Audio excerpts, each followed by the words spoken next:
Good afternoon. For the record, my name is Eva Chipiuk. I am one of the lawyers representing Freedom Corp and the protesters who were here in Ottawa in January and February 2022. Mr. Commissioner, friends, Canadians listening to this public inquiry into the government's decision to invoke the Emergencies Act for the first time in history. You will remember on the first day of this public inquiry, our lead counsel, Brendan Miller, in his opening statement spoke about the evidence and threshold required for invoking the Emergencies Act. Mr. Miller set out each element of the test for invoking the Emergencies Act and then predicted that there would be no evidence to support any of the factors required to invoke the Act. I would like to restate Mr. Miller's opening statement and add to it what evidence in fact came out. It is our view that there was no justification whatsoever to invoke the Emergencies Act. The Emergencies Act requires several things. One, it could be invoked due to espionage and sabotage. Did you hear any evidence about espionage and sabotage? The answer is no.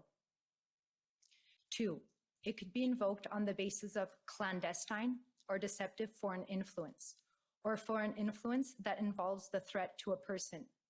Did you hear evidence about that? The answer is no. It also could be invoked on the basis of threats or use of acts of serious violence against persons or property. Did you hear evidence of violence against persons or property? The answer is no. Lastly, it can also be invoked if there is a group or persons trying to destroy or overthrow by violence the system of government of Canada. Did you hear evidence about individuals trying to do that? The answer is no. And the answer is there was no reasonable and probable grounds to invoke the Emergencies Act, and the government exceeded their jurisdiction both constitutionally and legislatively in doing so.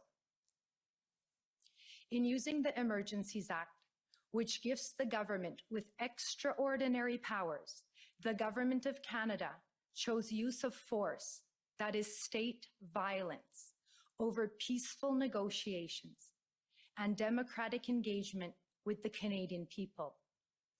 The sad irony is that the protest in Ottawa was fundamentally about government overreach. Canadians felt that the current government had gone too far with the COVID-19 mandates. The government's response to the protest by invoking the Emergencies Act was a further reach in power over people instead of power by the people. In response to the unprecedented unison of voices of many Canadians, including a voice by way of millions in donations to the cause, the Government of Canada refused to engage and listen to the people. Instead, by invoking the Emergencies Act, the government stepped even further into their oppressive governments by quashing the most fundamental right that belongs to a Canadian democracy. That is to come together in their nation's capital, in front of Parliament, to engage in dialogue with their elected officials. Protesting is, in fact, the people trying to have a dialogue with their government as a last resort of engagement when all other avenues for discourse have failed or have been censored. A healthy democracy demands continuous engagement between people and government.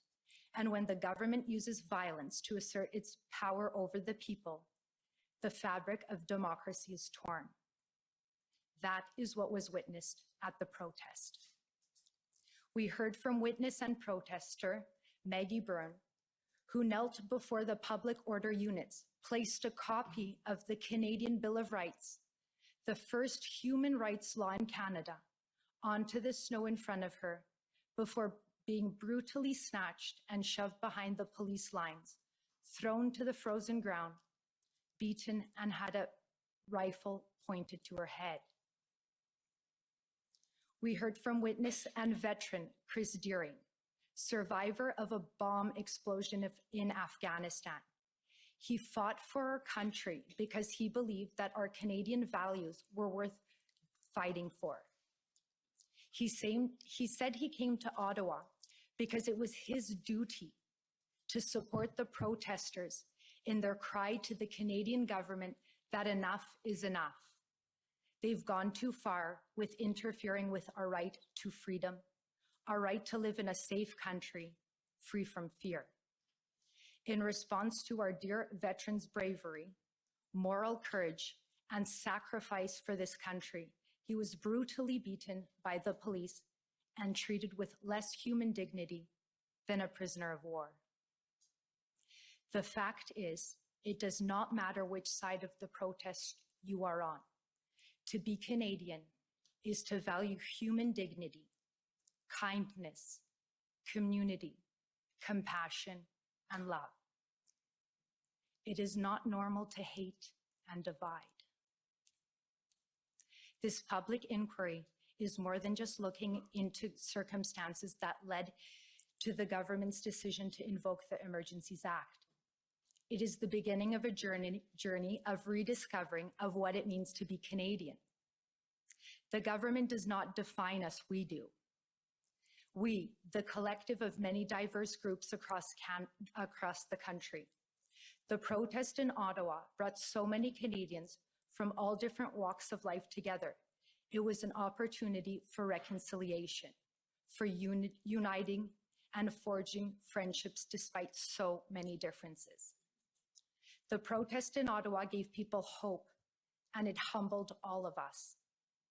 What we saw in Ottawa is emblematic of what it means to be Canadian, and that is what terrifies the current government of Canada.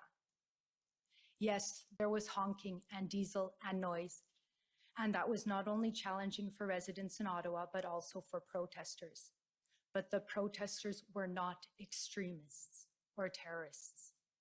They are fellow Canadians, neighbors, and each person is the thread that holds us together in a peaceful and loving society. We have all suffered in our own unique way because of the pandemic, the virus, the sickness, the lockdowns, the job losses, loss of livelihood, the mandates, and mental health. On the first day of this public order emergency inquiry, Commissioner Rouleau, you said uncovering the truth is an important goal.